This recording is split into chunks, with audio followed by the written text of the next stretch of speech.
Chapter 1. The Reality Check. Have you ever felt like you are drifting in a vast, dark ocean with no oars and no compass? You tell yourself that you love freedom, but you wake up every morning feeling like a prisoner in your own life. Today, we begin the story of Elias, a man who thought he was free because he had no rules, only to find out that a life without discipline is the heaviest cage of all. The cold morning air in the city of Oakhaven does not feel fresh. It feels like a sharp, painful slap to the face. Elias opens his eyes at 11:00 a.m. But the sunlight hitting his face brings no warmth, only a deep sense of guilt.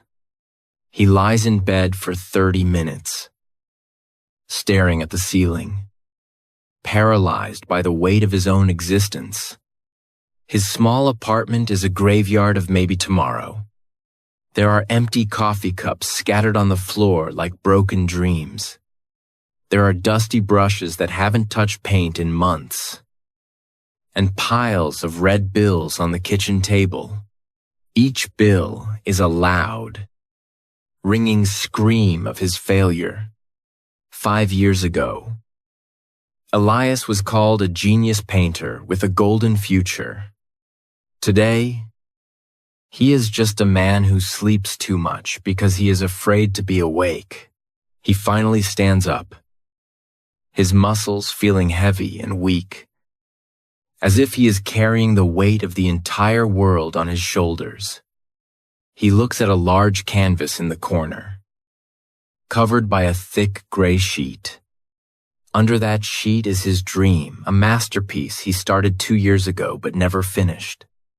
Every time the work got difficult, Elias chose freedom. He chose to sleep late. He chose to go out with friends who did not care about his future. He chose to watch mindless movies until dawn.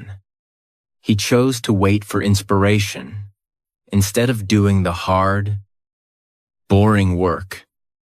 Now, his inspiration is dead.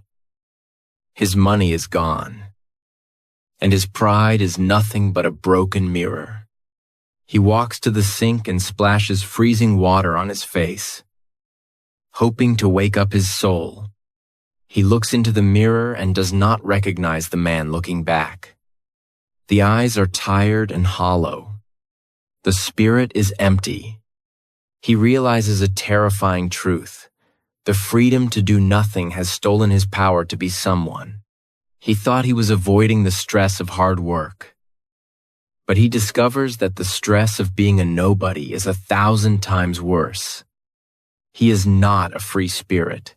He is a slave to his own laziness. Outside the window, the world is moving with a powerful rhythm.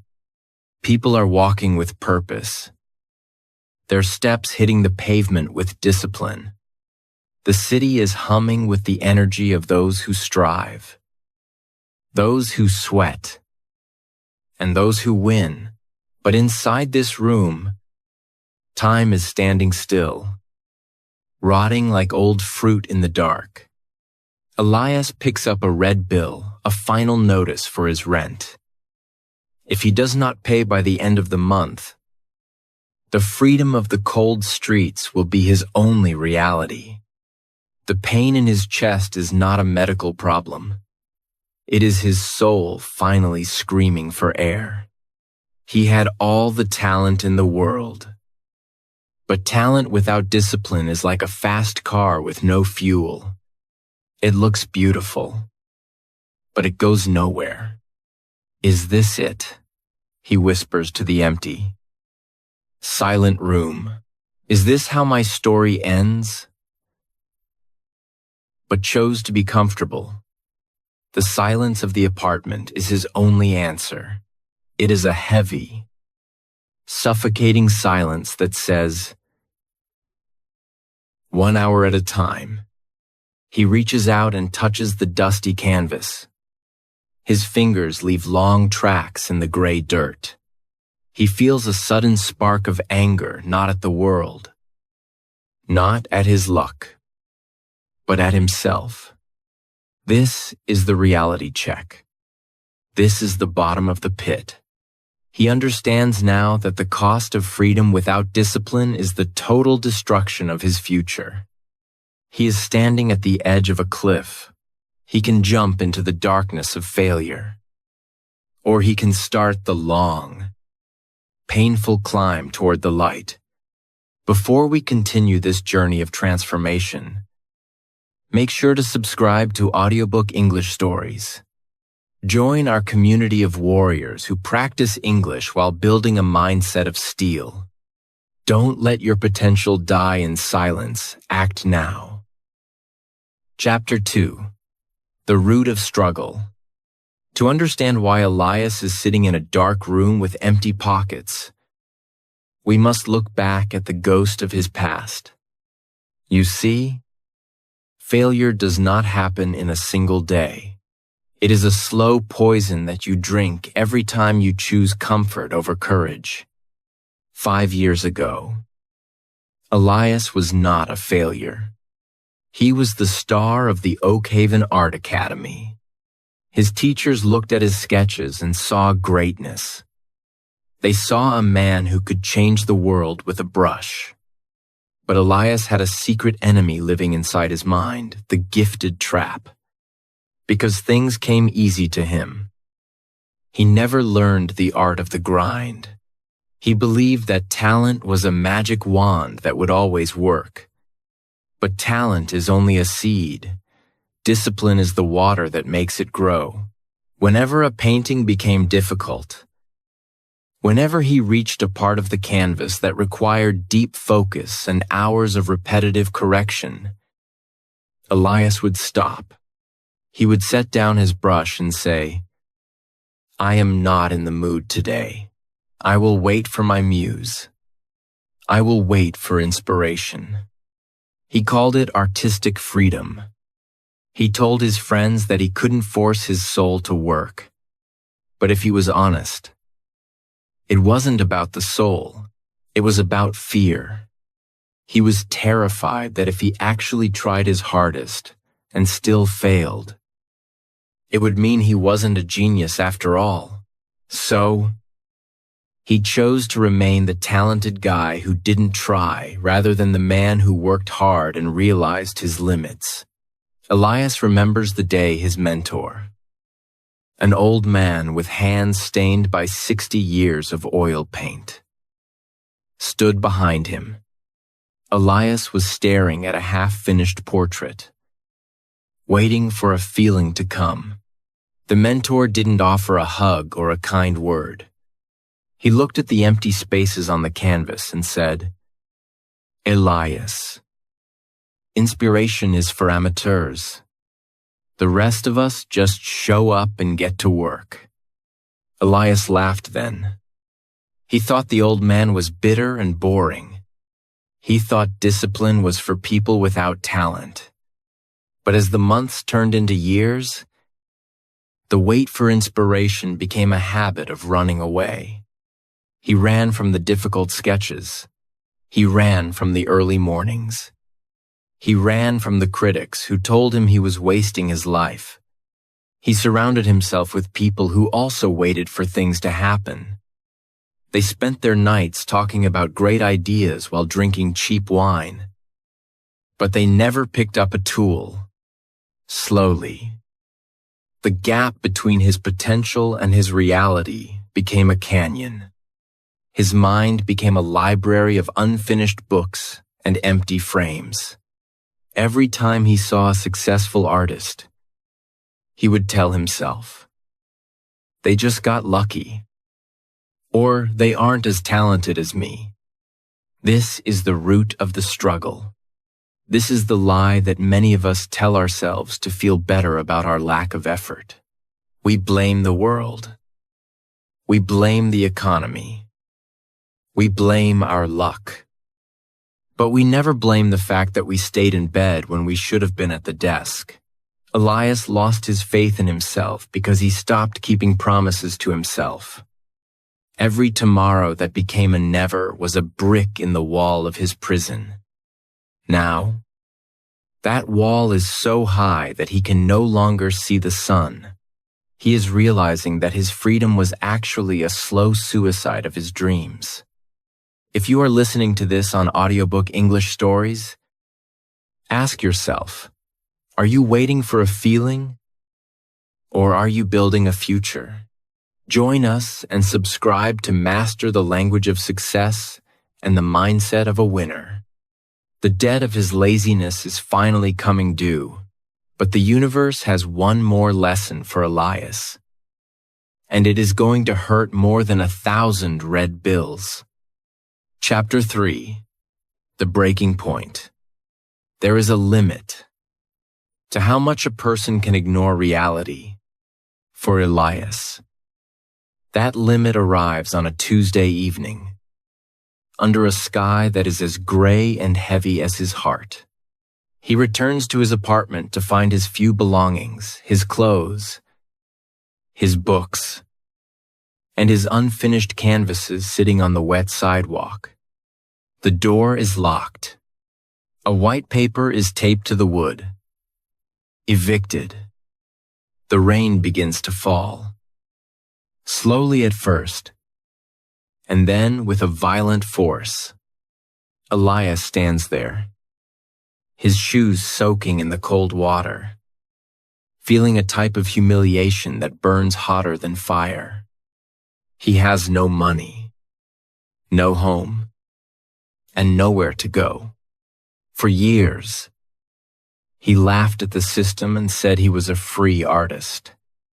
Now, he realizes he is not free.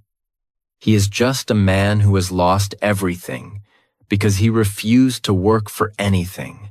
As he struggles to move his heavy suitcase under a small bus stop roof, a black luxury car drives through a puddle, splashing muddy water all over his face and clothes.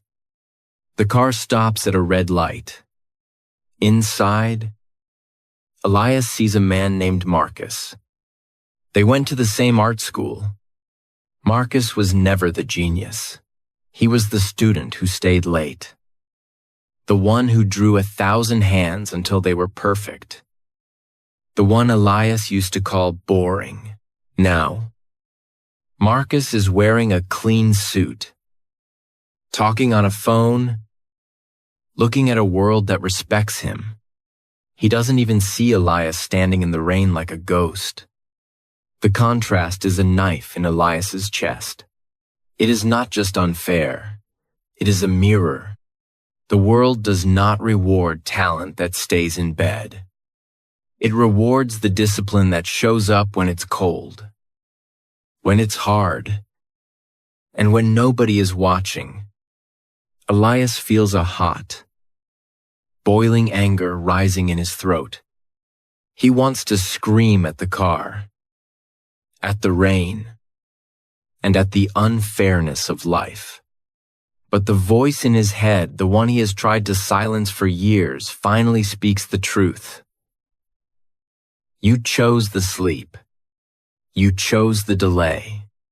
You chose the comfort. Now, you must choose the pain of change or the pain of staying like this forever. He sits on his suitcase, his hair dripping with rain, surrounded by the ruins of his freedom. The silence of the city is heavy. He realizes that pain is not his enemy. Pain is the soil where change begins to grow. Without this moment of total humiliation, he would have continued to rot in his bed for another 5 years. This is the breaking point. His ego is dead. And in its place, something small and sharp is beginning to wake up. If you are finding strength in this story on Audiobook English Stories, remember that sometimes life has to break you down to build you back up with a foundation of steel. Subscribe and commit to your own growth today. The rain continues to pour, and Elias is at a crossroads. Does he disappear into the darkness of the city? Or does he find a way to turn this humiliation into a weapon? Chapter 4. The Inner Voice. The night is deep, and the rain has turned into a cold, silent mist. Elias sits under the stone bridge, the only shelter he has left. The city is quiet, but inside his head, there is a war.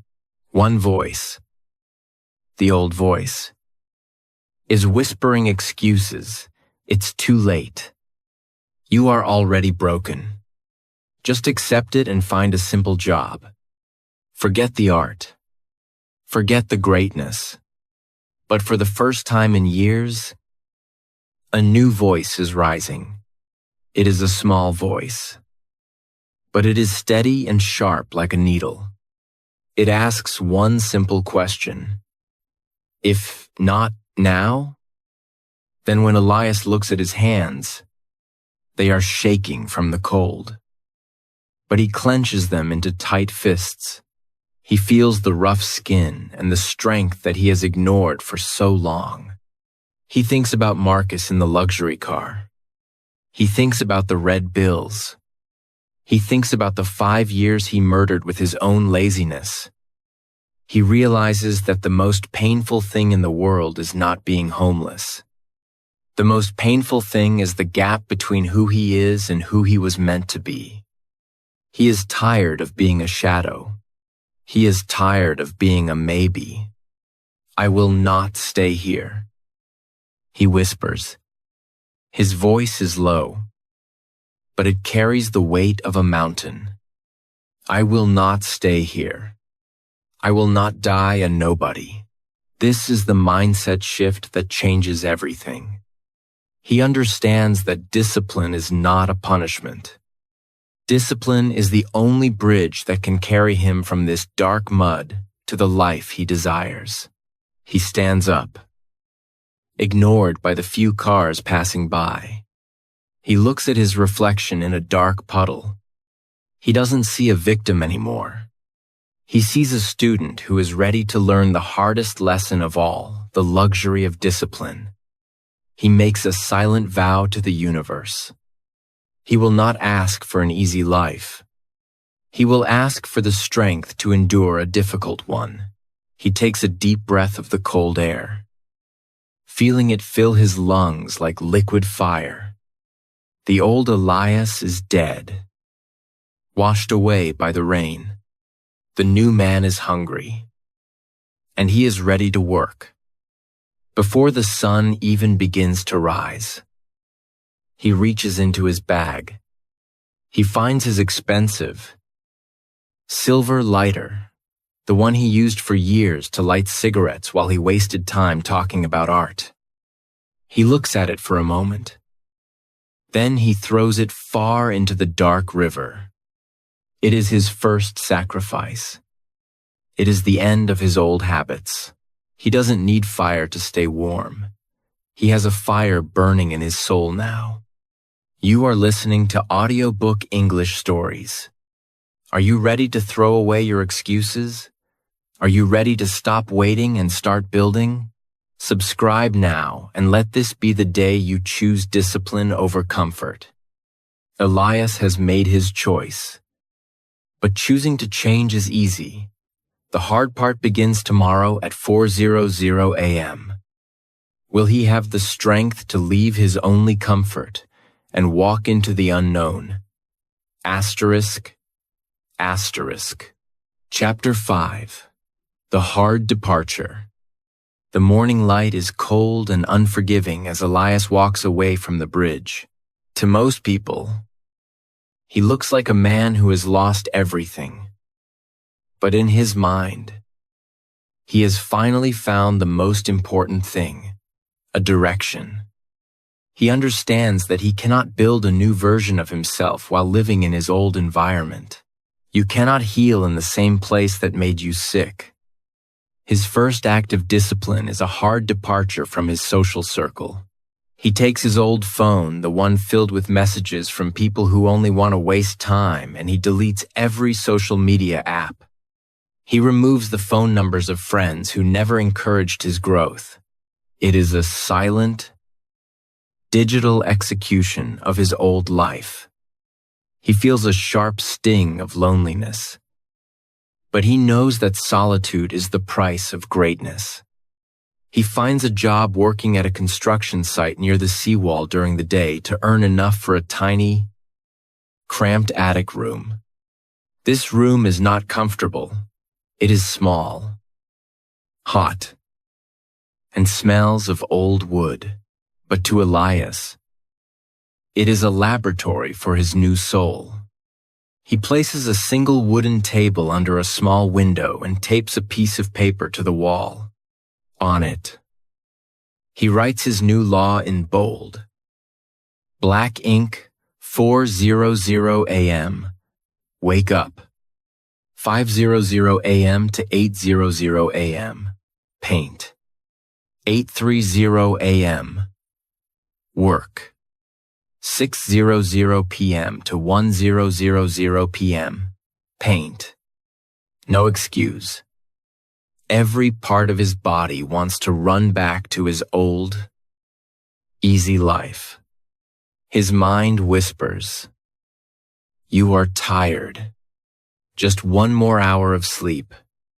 Nobody will know." But Elias looks at his bruised hands from the construction work and remembers the rain on the sidewalk. He realizes that the pain of discipline is much lighter than the heavy weight of regret. He is no longer waiting for a feeling to start his day. He is moving because he said he would. He closes the door to his attic and hears the lock click shut. It is a sound of finality. He is alone with his brushes, his schedule, and his thoughts. The safe world is gone, and the journey into the fire has begun. He knows that, to find a new life, he must burn every bridge that leads back to his old self. You are listening to Audiobook English Stories. Are you brave enough to delete the things that are holding you back? True freedom starts the moment you say no to your comfort zone. Subscribe and join us as we witness the birth of a warrior. The schedule is set, but the human body is not a machine. As the first 4:00 a.m. alarm rings in the total darkness, will Elias stay in the warmth of his blanket? Or will he step out into the cold? Chapter 6. The Discipline Phase. The alarm clock screams at 4:00 a.m. The air in the attic is freezing, and Elias's bed is the only warm place in the world. In the past, he would have turned off the alarm and slept until noon. But the new Elias does not think. He does not negotiate with his feelings. He throws the blanket off and stands up. His feet hit the cold floor, and he feels a sharp shiver. Discipline is not a grand speech. It is the small, quiet choice to get up when you want to stay down. He sits at his wooden table. The only sound is the rhythmic scratch of his pencil on paper. He is drawing. He is breathing. He is learning. He is not painting a masterpiece yet. He is practicing the basics. He draws 100 hands, then 100 eyes. His fingers are stiff, and his eyes are heavy with sleep. But he does not stop. He drinks his black coffee, bitter and strong, and continues. He realizes that success is not a lightning bolt from the sky. Success is hidden in your daily routine. At 8:30 a.m., he leaves for the construction site. The work is brutal. He spends hours carrying heavy bags of cement and moving large concrete blocks under the burning sun. His back aches, and his skin is covered in dust and sweat. In the past, he would have complained about how unfair it was for an artist to do manual labor. Now, he uses the pain. Every heavy bag he carries is a lesson in strength. Every drop of sweat is a payment for his future freedom. He is working with his body to feed his soul. When the sun sets, most workers go to the bar. Elias goes back to his attic. He is exhausted, but he picks up his brush again. From 6:00 p.m. to 1:000 p.m., he is back in his world. The light of a small lamp is his only companion. Sometimes, he makes a mistake. He ruins a sketch. He feels a flash of the old frustration. But instead of quitting, he simply takes a new sheet of paper and starts again. He is learning that failure is not the opposite of success. It is a part of success. Week 1 becomes week 2. The initial excitement is gone, replaced by a boring, repetitive tiredness. This is the discipline phase. This is where most people quit because they want results without the process. But Elias keeps going. He is building a wall. Brick by brick. Day by day. He is becoming a man of steel in a world made of glass. You are listening to Audiobook English Stories. Remember, your habits will either make you or break you. Are you doing the work when nobody is watching? Subscribe now and commit to the luxury of discipline. The rhythm is perfect, but a new shadow is coming. On the 15th day, Elias wakes up with a burning fever and a body that refuses to move. His mind whispers, "You have worked hard enough. Just one day off won't hurt." Is this a fair break? Or is it the first crack in his armor? Asterisk. Asterisk. Chapter 7. The Wall. The fire that started in Elias's soul is now facing a cold, heavy storm. On the 15th morning, the alarm screams at 4:00 a.m. But Elias does not move immediately. His head is spinning with a burning fever, and every muscle in his body feels like it is filled with broken glass. This is the moment every seeker of greatness fears. It is the wall. It is the point where the initial excitement dies, and only raw, painful discipline remains.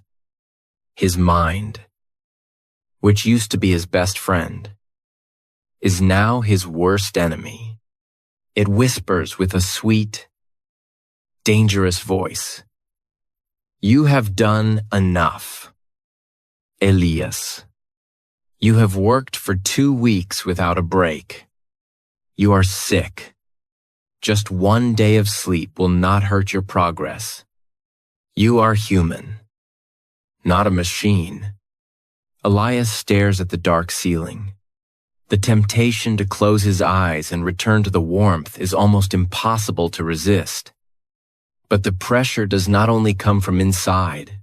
That afternoon, while he is struggling to lift a heavy wooden beam at the construction site, a group of his old friends passes by. They see Elias covered in dust, sweat, and gray cement. They laugh. "Look at the genius artist now."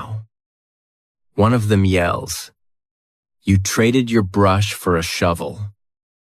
Elias, give up the dream and come have a drink with us. Stop pretending you're better than you are." Elias stays silent, but their words are like salt in an open wound.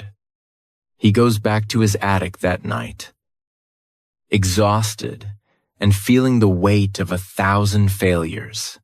He looks at his latest painting, a study of light, and in a moment of pure, blinding frustration, he rips it in half. He falls to his knees. His eyes are red, not just from the fever, but from the tears of a man who feels he is fighting a war he cannot win. He is at the edge of the cliff. The bed is calling him. The old, easy life of maybe tomorrow is calling him. He feels so small, so lonely, and so incredibly tired. But then, he looks at the evicted notice he kept from his old apartment. He remembers the cold rain on his face. He remembers the shame of being invisible to Marcus. He realizes that if he quits now, he isn't just quitting art. He is quitting on his own soul. He remembers the promise he made under the bridge, "I will not stay here." He understands that the wall is not there to stop him. The wall is there to see how badly he wants to reach the other side. Slowly, with hands that are shaking and a heart that is heavy. He picks up a new piece of paper. He picks up his brush. He doesn't wait for the fever to go away. He doesn't wait for the mood to be right. He starts to paint while the tears are still on his cheeks. He is not painting for beauty now. He is painting for survival. You are listening to Audiobook English Stories. Are you going to let a few words or a little pain stop your destiny when the world tells you that you won't make it? Show them that your discipline is louder than their noise. Subscribe and stay relentless. The brush moves slowly at first, then faster. The fever is still there, but the fire is returning. He has survived the wall. But as he finishes the sketch, a strange thing happens. He hears a knock on the door, a knock that will change his life forever. Who is standing in the dark hallway? ***. Chapter 8. Small Wins. Elias opens the door, his heart racing against his chest.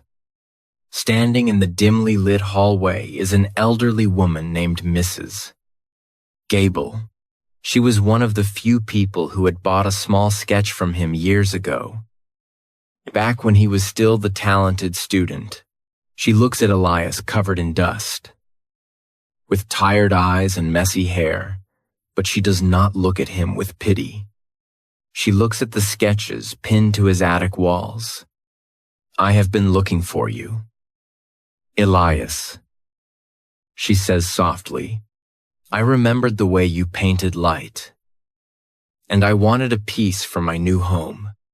I went to your old apartment, and a neighbor told me you might be here." She walks into the small room and stops in front of a study he finished just 2 days ago, the one he painted while fighting his fever. She stays silent for a long time. Elias feels a familiar fear rising in his throat, the fear of judgment. But as he looks at his own work through her eyes, he realizes something shocking. His lines are sharper than they were a year ago. His colors are deeper, because he had to work for every single stroke. Because he stopped waiting for inspiration and started using discipline. His art has gained a soul. It is no longer just pretty. It is powerful. This is different. Mrs. Gable whispers, "It's stronger. There is a truth in this painting that I haven't seen before." She reaches into her bag and pulls out a thick white envelope. "I want this one, and I want to pay you what it is truly worth." When she leaves, Elias sits on his small wooden chair, staring at the envelope on the table. Inside is enough money to pay off his debts and buy high-quality oil paints for the first time in years. But the money isn't the real victory.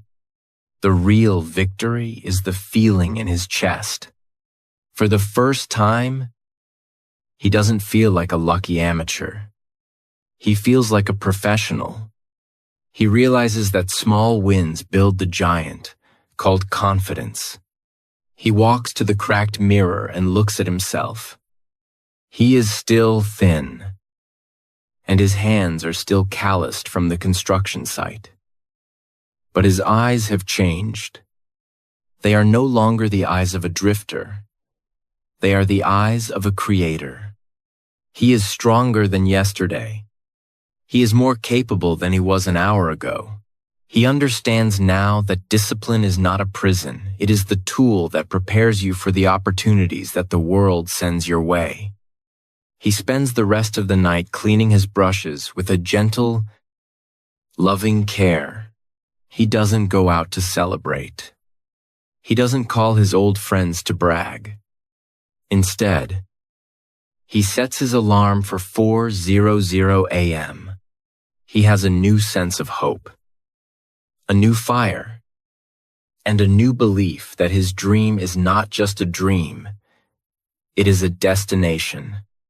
You are listening to Audiobook English Stories. Remember, success doesn't happen all at once. It happens in the small moments when you choose to keep going despite the pain. Have you celebrated your small win today? Subscribe and share your journey with us as we move toward greatness. Elias has tasted the first fruit of his labor. He feels invincible. But the universe is about to give him its hardest test, yet a dark night that will determine if he is a mere survivor or a true legend. Chapter 9: The Dark Night of the Soul. Success is a jealous teacher. It often tests you most severely just before it rewards you most grandly. For Elias, the small win of selling his painting was the wind beneath his wings. But a hurricane was waiting just around the corner. He had been invited to showcase his work at the Oak Haven Grand Gallery, the very place where Marcus and the elite artists exhibited.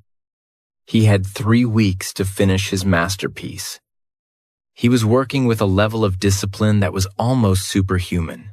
Then, the disaster struck. On a rainy evening at the construction site, a heavy steel cable snapped. Elias moved to save a younger worker. But in the chaos, his right hand, his painting hand, was crushed beneath a falling timber. The sound of the bone breaking was louder than the rain. 2 days later, Elias sits in his dark attic. His right hand is wrapped in thick, white bandages. The doctor's words echo in his mind like a death sentence. Severe nerve damage. You may never hold a brush with precision again. He looks at the large, unfinished canvas in the corner. It is a ghost of his ambition. He feels a betrayal of fate so deep that it chokes him. He has done everything right. He woke up at 4:00 a.m. He worked through fevers. He sacrificed his social life. And this is his reward. The silence in the room is suffocating. The old voice of failure returns. But this time, it is not a whisper. It is a roar. Give up now. Elias, the universe is telling you that you don't belong in the light. You are just a laborer with a broken hand and a broken dream. He picks up a jar of black paint with his left hand and, in a fit of hopeless rage, he almost throws it at his masterpiece. He is back at the bottom of the pit. But this time, the pit has no walls to climb. He feels more alone than the night he was evicted. He stares at his bandaged hand, the tool of his trade. Now, useless. Fate has whispered in his ear, "You cannot weather this storm." He is at the ultimate breaking point. The dark night of the soul where many great men finally decide to stay down forever. He closes his eyes. And for the first time in months, he considers quitting. Not because he is lazy, but because he is broken. Is discipline enough when your very body betrays you? You are listening to Audiobook English Stories. Have you ever felt like life hit you so hard that you couldn't breathe? This is the moment that separates the dreamer from the achiever. Subscribe and stay with us, because the darkest hour is always just before the dawn. Elias sits in the shadows for hours, his heart a heavy stone. But then, his eyes fall on a small, cheap charcoal pencil on the floor. His right hand is dead, but his left hand is waiting. A terrifying, beautiful thought enters his mind. Can a man learn to recreate his world with the hand he never used? Or is this the final end of Elias the painter? Asterisk, asterisk. Chapter 10. The Resurrection. The silence in the attic is no longer suffocating. It is a laboratory of a new kind of power. Elias looks at the charcoal pencil on the floor. His right hand is frozen in bandages, a symbol of his physical defeat. But his spirit is not a physical thing. He realizes that his talent was never in his fingers. It was in his vision, his discipline, and his refusal to be a victim. If he can breathe, he can fight. If he can think, he can create. He reaches down with his left hand. It feels weak. It feels clumsy. It feels like a child's hand. But as he grips the pencil, he whispers to the empty room, "The mind is the master. The body is only the tool." This is the ultimate mindset shift. He is no longer painting for the world. He is painting to prove to his own soul that he is unbreakable. The first stroke is a mess. The second stroke is a disaster. He tries to draw a simple circle, but his left hand shakes and creates a jagged, ugly shape. In the past, this would have made him quit. But the new Elias, the warrior of discipline, simply takes a deep breath and starts again. He draws another circle, and another, and another. 100 circles, 1,000 lines. Sweat begins to pour down his face. His left shoulder aches from the unaccustomed effort. But his eyes are no longer red from tears.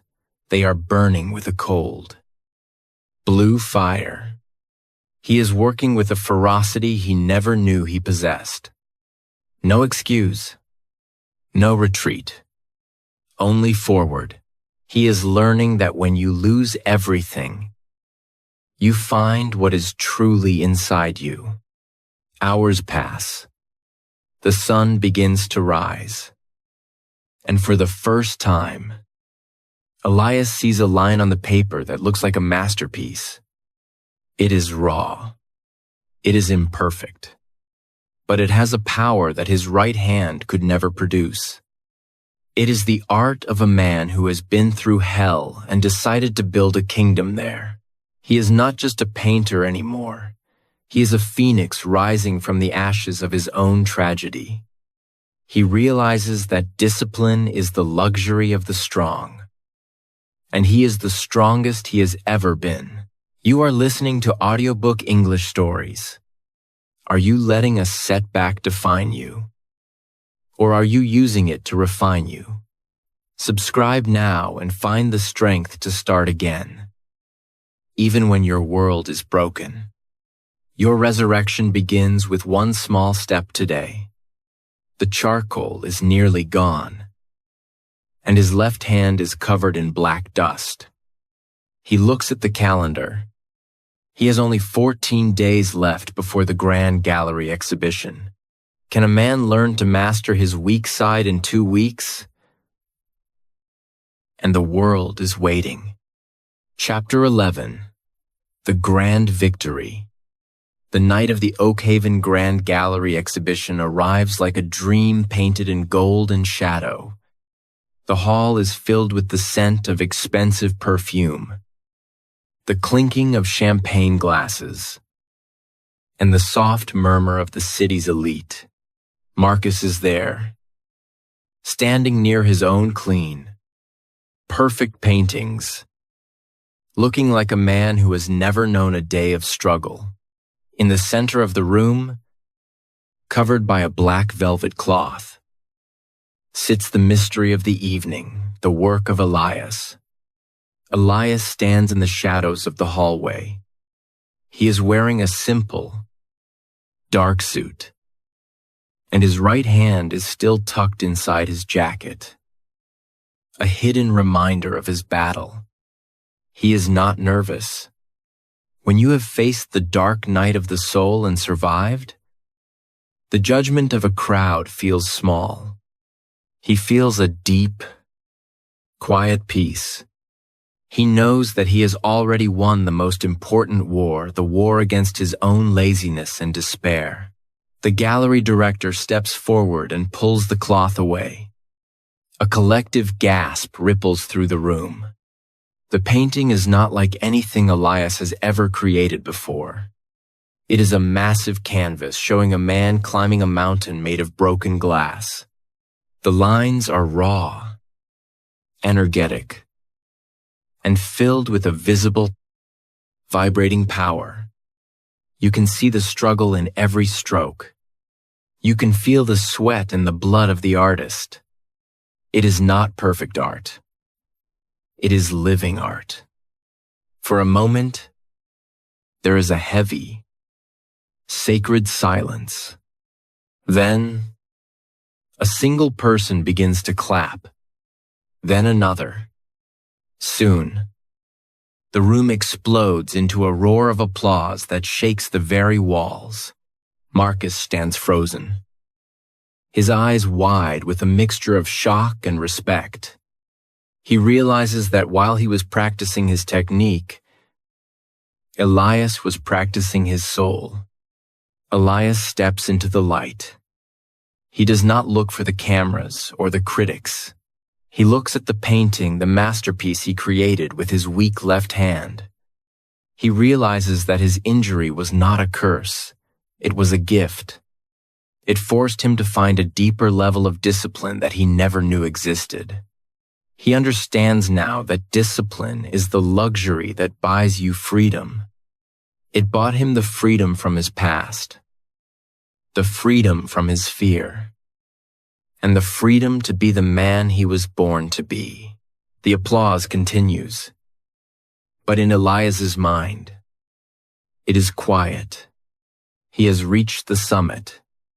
He has touched the glory. He is no longer the man under the bridge. He is a legend born from the fire of discipline. You are listening to Audiobook English Stories. Success is not just about the money or the fame. It is about the person you become in the process. Are you ready to claim your victory? Subscribe now and let your discipline lead you to your own grand stage. The night is a triumph, but a victory is only a moment. As the lights go down and the crowd leaves, Elias looks at his hands. His identity has shifted forever. He is no longer just a painter. He is something much more powerful. Chapter 12. The New Identity. The morning air in Oakhaven is still cold. But Elias no longer feels the need to shiver. He wakes up at 4:00 a.m. Not because a loud alarm forces him to, but because his body and mind are now in perfect harmony with his purpose. He moves through his morning routine with a calm, steady grace. There is no longer a war inside his head about whether to stay in bed or get up. The old, lazy Elias is not just gone. He has been replaced by a completely new identity. He walks through his new studio, a place filled with light, expensive oils, and large, clean canvases. But the most beautiful thing in the room is the order. Everything has a place. Everything has a purpose. He looks at his reflection in the mirror while he washes his face. The hollow, tired eyes from the past are gone. In their place are the eyes of a master, someone who has looked into the abyss of failure and decided to build a bridge over it. He realizes that the luxury of discipline is not about the money he now has in the bank or the fame of his name. The true luxury is the quiet mind, because he is disciplined. He is no longer a slave to his moods. He doesn't wait for inspiration to visit him. He commands it to appear because he shows up at the table every single day. He is no longer a victim of his circumstances. He is the architect of his reality. As he walks down the streets where he once sat in the rain, his footsteps are firm and certain. He doesn't look away when he passes the old bridge or the construction site. Instead, he looks at them with a smile of gratitude.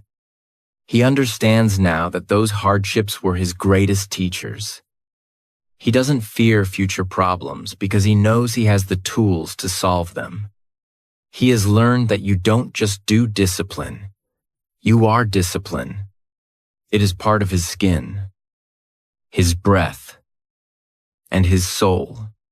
People look at him and see a successful artist, a man of power and talent. But Elias knows the truth. He is simply a man who decided to stop lying to himself. He is a warrior who chose the hard path until it became his natural way of walking.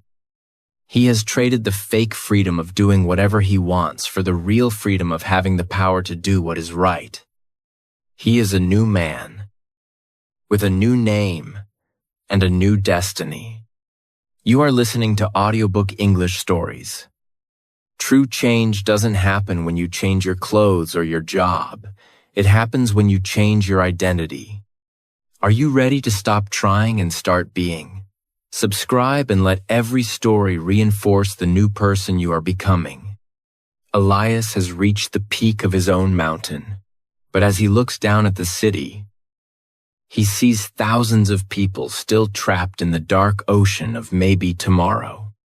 What will he do with the light he has found? Asterisk, asterisk. Chapter 13.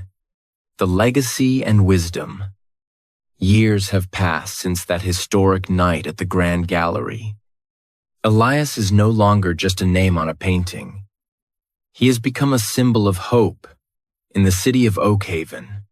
He lives in a beautiful home, but his heart remains in the studio, the place where he discovered the luxury of discipline.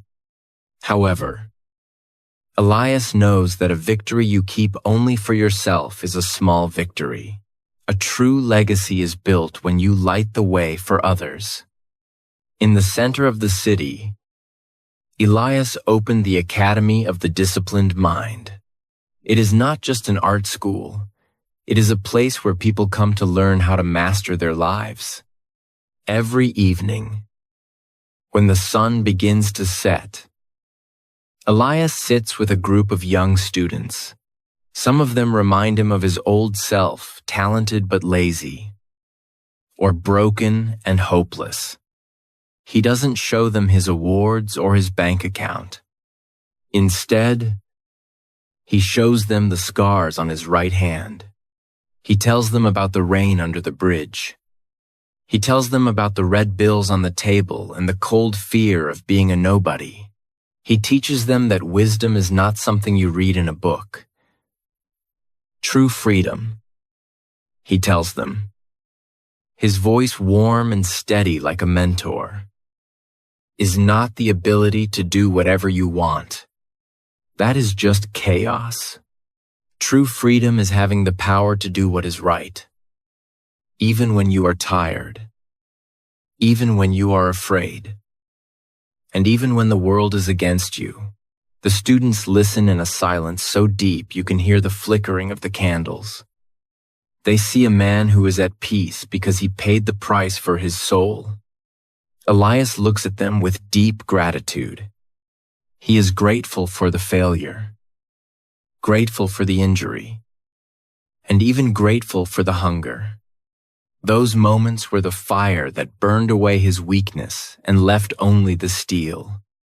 He realizes that his greatest masterpiece is not a painting. It is the version of himself that refused to quit. As he walks his students to the door, he shakes their hands. His grip is firm, a bridge of strength from the master to the seeker. He knows that some will fail, but others will choose the luxury of discipline and change the world. You are listening to Audiobook English Stories. Your life is a canvas, and your habits are the brush. What kind of legacy are you painting today? Subscribe to our channel and let these lessons of wisdom become the foundation of your new life. The lights in the academy go out, one by one. Elias stands alone for a moment, looking at the stars. He has found the secret of a life well lived.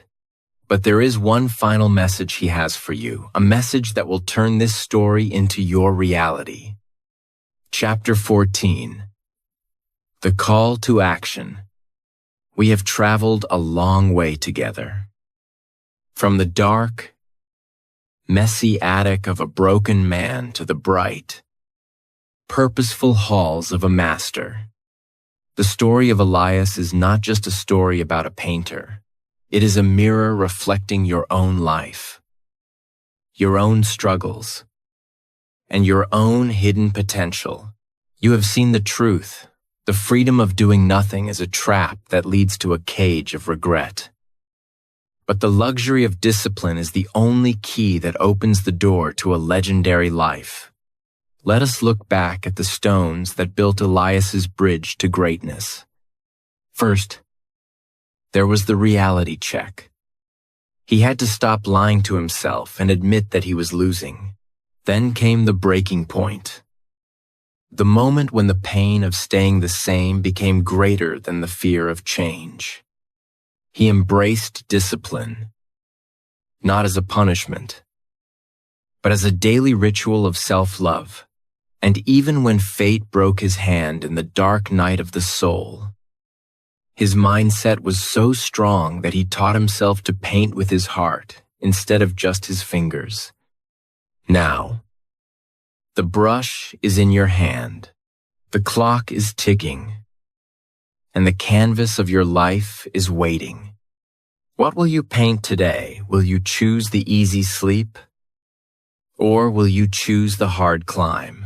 Will you listen to the critics who say you can't? Or will you listen to the inner voice that knows you must? Remember these words. Discipline is the luxury that buys you freedom. It buys you the freedom from anxiety, the freedom from poverty, and the freedom from the ghost of what could have been. Do not wish for an easier life. Wish for the discipline to become a better person. Today, right now, I want you to make a commitment. Do not let this 60 minutes of inspiration fade away into the silence of tomorrow. Stand up.